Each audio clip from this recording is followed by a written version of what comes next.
Hi all, this is Yogurt the Wise, here to give a brief tutorial on the Netbeans IDE. Most of you watching will be Java students, so I won't go into the specifics of Java programming since you'll be learning that in class. But first you might want to know what is an IDE. An IDE is a software that aids programmers in programming. Instead of writing text files and compiling them through the Java command prompt, IDEs work like word processing programs.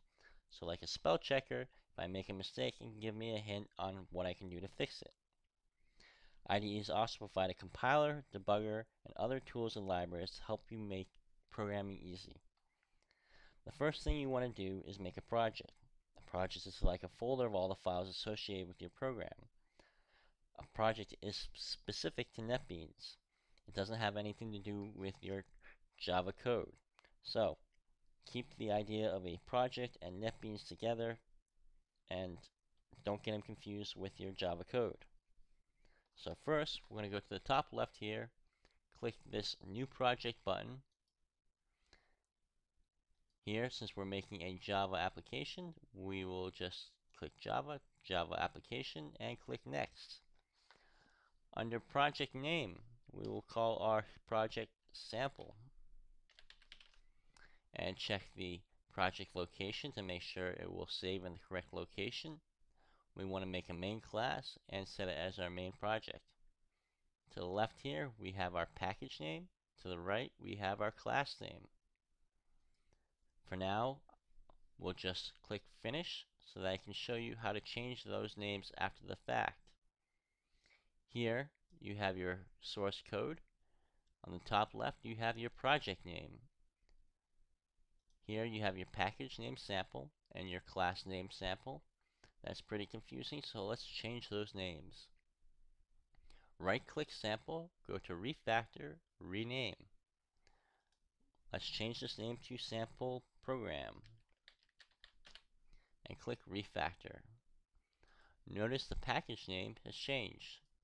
If I had multiple classes, the Netbeans IDE would go back and change all of the class package names to sample program. Let's go back here, expand, go to our class sample, right click, refactor, rename, and we're going to rename this sample main. Click refactor. It changed the name of our class to sample main.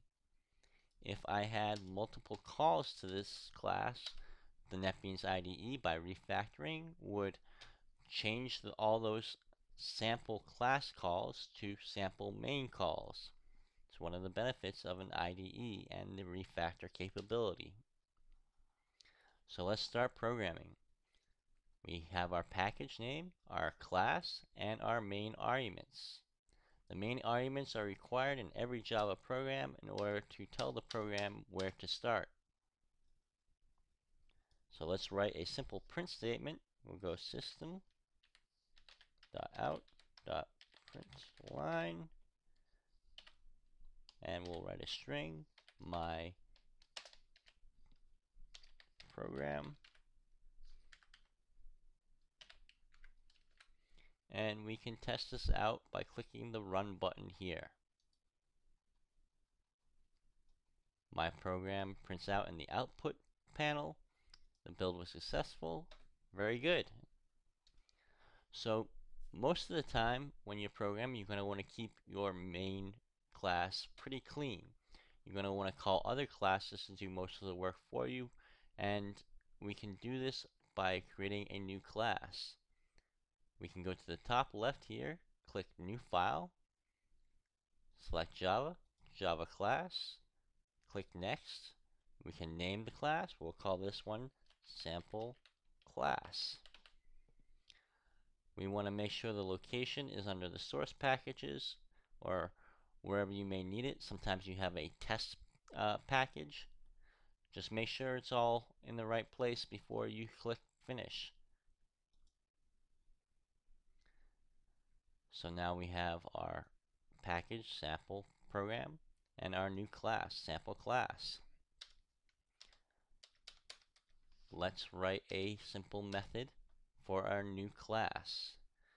So public void, we'll call it a print line,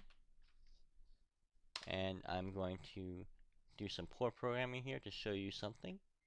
So let's put our brackets here, just keep going, and do system.out.println, and we will do another string called my method. Now if I cursor over the squiggly red line here, which means there's an error, I can see that it is expecting a parentheses. Also on the left here, same thing. It shows me what I might have done wrong and suggestions on how to fix it. So let's enter the parentheses. We don't have any arguments, so empty parentheses. Go back to sample main. We can go back to sample main by double clicking sample main. We can go back and forth by double clicking on the left here, or we can select which code we want to look on the top here. So we want to look at sample main. We want to call our sample class, so let's do that. Sample class, and a new variable, a new object here. We'll call it samp. Make that equal to new sample class. And let's call our new class, our method. So we go samp dot, and we see our new method here. I could type that out, or I could just click it. It's easier to click it. And we will test this out by pressing the run button. My program, my method, it works. As you go on, you will learn how to pass pass arguments. So let's add an argument here to accept an integer. Call it x, and we'll do another print line.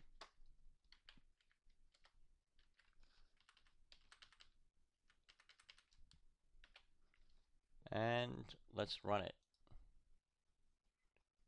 My program, my method, 32. It works. So that's about it for writing a simple program. Obviously, you usually want to make a constructor. There are other programming aspects that you're going to learn as you go on, but one of the things that you're going to want to do as you go on is make multiple projects. So what happens if I want to make multiple projects? I can take a look at one of my old programs here, open it up. It's a Hello World project. Everybody does a Hello World project. Hello World. If I run it, it says Hello World. Notice that the Hello printer project is now highlighted bold. That means it is my main project. What if I want to go back to my sample project? Well, I can do that by right-clicking sample, click set as main project, and sample now becomes bold. If I click run, this is the output for my sample project. And as said before, I can click between each of these by selecting the top. This can get pretty cluttered, so maybe I want to close all, and maybe just look at sample main. So hopefully that's a good little rundown for you guys to start your programming. I hope it helps, and good luck. Hope you have fun, and maybe we will see you later on.